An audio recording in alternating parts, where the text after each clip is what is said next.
Y para platicar un poco más acerca de estas conclusiones a las que se llegó en la cumbre del cambio climático que realiza la ONU, unas conclusiones que pues tardaron un día más de lo previsto, agradecemos mucho que nos tome de nueva cuenta la llamada Arlén Ramírez Uresti. Ella es internacionalista del Instituto Tecnológico de Monterrey. Arlén, muy buenas tardes, muchísimas gracias por tomar esta comunicación para Iberoamérica al Día.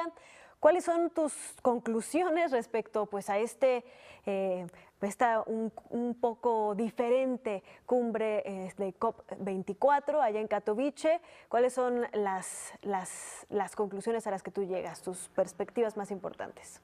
Muchas gracias, Ana. Omar, qué gusto saludarlos y saludar a todo su auditorio. Pues, mire, históricamente este tipo de acuerdos no solamente sobresalen por retomar en esta ocasión el Acuerdo de París, que si bien es cierto es la base para el desarrollo de las nuevas políticas ambientalistas globales, pone también sobre la mesa un acuerdo de transporte público internacional en el cual los gobiernos se comprometen a verificar, ¿no?, esta normatividad local, desde lo local, para que pueda haber un impacto verdadero. Como bien decían, no hay un avance importante en el tema energético, en la regulación sobre el impacto energético en el calentamiento global, pero sí lo hay en acciones muy puntuales. Hay que resaltar que este esfuerzo que se ha alcanzado da frutos importantes en lo transversal, en que haya políticas conjuntas a nivel internacional, pero lo más relevante de esta sesión en particular de Polonia es justamente el que se va a actuar desde lo local hacia lo global para poder medir, evaluar y poder reestructurar y hacer ajustes que favorezcan más contundentemente el tema del cambio climático. Arlene, una pregunta que muchos se hacen después de este tipo de reuniones es, a partir de lo que comentas, lo que ya comentamos es, ¿son aplicables estas medidas? ¿Son funcionales? ¿Son vinculantes con los países o depende más de la voluntad de cada gobierno para aterrizar en tiempo y forma este tipo de medidas adoptadas?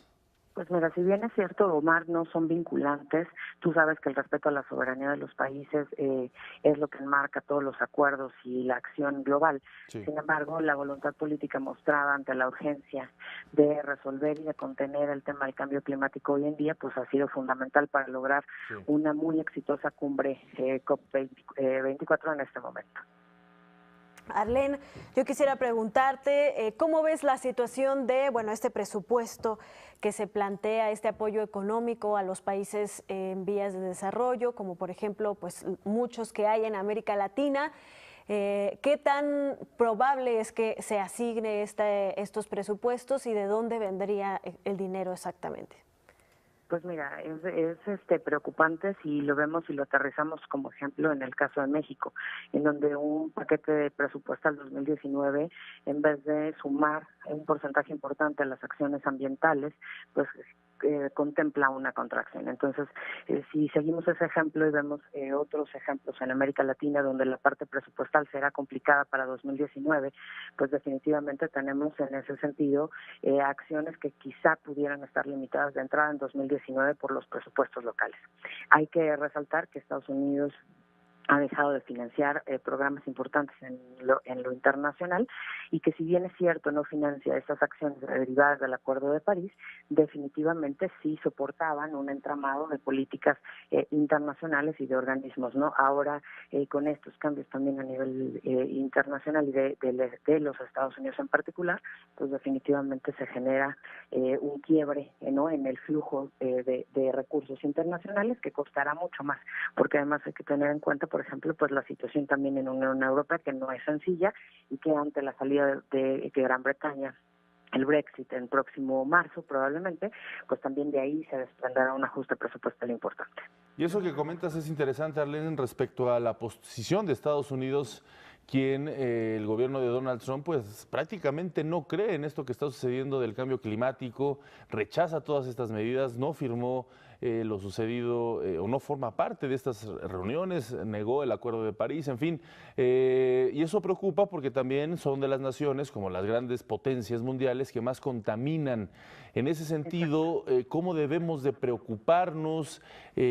Muchas personas son fatalistas, científicos, hablo de científicos, y dice o predice que estamos al límite de que esto ya no sea, de que ya no podamos dar vuelta atrás en los efectos del cambio climático.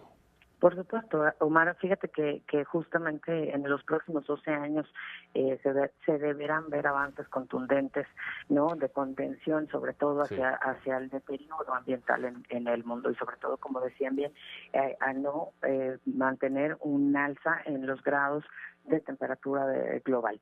Y en ese sentido, pues tenemos que admitir que para este momento es definitoria la participación y la suma de voluntades. En el caso de los Estados Unidos vemos la falta de voluntad política y, como dices, el escepticismo del presidente Trump. Ya lo hemos comentado, definitivamente lo atribuye a un tema comercial más que a un tema de realidad y más que científico, pues Sí. de pruebas evidentes, ¿no? Sí. Yo creo que es el momento en el que los países, el concierto de las naciones, deben buscar hacer un frente común con o sin los Estados Unidos o las grandes potencias que no se han querido sumar. Y finalmente tendría que ser de manera contundente la acción, insisto, desde lo local hacia lo internacional para poder generar este tipo de acción. Arlene, pues 12 años es lo que proponen los científicos, como el tiempo que nos queda para poder pues todavía hacer algo para revertir la situación que se está viviendo con el cambio climático, así que pues estaremos muy pendientes de pues cómo se van gestionando las resoluciones y los acuerdos a los que se llegaron en esta COP24. Te agradecemos mucho este análisis, este comentario y seguimos al habla. Un fuerte abrazo. Un abrazo, muchas gracias por la oportunidad. Arlene, un abrazo. Saludos. Hasta luego.